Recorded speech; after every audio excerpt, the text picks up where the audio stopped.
అసలు fat liver అంటే ఏంటి? మీరు ఎప్పుడైతే ఫ్యాట్ డెఫిసిట్ ఉంటుందో మన శరీరంలో లివరు అప్పుడు యాక్టివేట్ అవుతుంది. అంటే మన శరీరంలో అద్భుతమైన ఆర్గన్ అంటే లివరు. ఇది మన శరీరంలో ఏదైతే డెఫిసిట్ ఉందో ఆ డెఫిసిట్ని మీకు అది స్టోర్ చేసి తిరిగి అవసరమైనప్పుడు అందిస్తుంది. ఇప్పుడు ఉదాహరణకి ఈ వీడియోలో నేను మీతో మాట్లాడుతున్నాను. నేను పొద్దునెప్పుడో తిన్నాను, 7-8 గంటల క్రితం తిన్నాను. ఇప్పుడు ఈ వీడియో మాట్లాడే టైంకి నేను ఏ ఎనర్జీతో మాట్లాడుతున్నాను?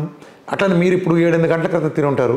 ఇప్పుడు ఏ ఎనర్జీతో మీరు ఇప్పుడు కూర్చుని ఉంటున్నారు? ఇది మనం తిన్నది 4 గంటల క్రితం అయిపోయింది. మరి 4 గంటలు ఎలా శక్తితో సర్వైవ్ అయ్యామంటే మన లివరు మన కోసం ఒక రిజర్వ్ పెట్టింది. ఎస్బీఐ అకౌంట్, ఏటీఎం కార్డు లాగా ఒక బఫర్, దాని పేరు గ్లైకోజన్. మన ఆహారం తినగానే ఉండే గ్లూకోజ్ మొదటి గ్లైకోజన్ రిజర్వ్కి వెళ్తుంది. ఇది సుమారు 400 గ్రాముల వరకు ఉంటుంది.